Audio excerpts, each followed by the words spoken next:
Hello, it's Aaron from Acquire Estate Agents and welcome to Talia House in Canary Wharf.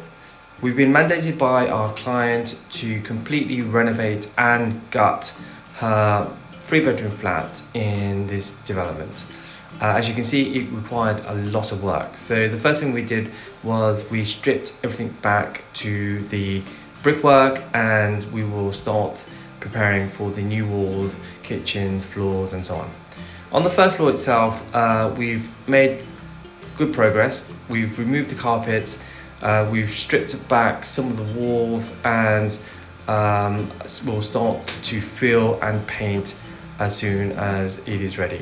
The bathroom and toilet itself will be replaced with new units, and all the bedrooms will be repainted white, and we plan to laminate all the floors and carpet the hallway. So this is an exciting project for us to do.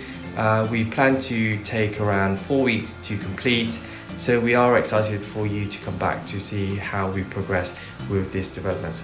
So for more information about Acquire itself, please head to our website acquireestateagents.co.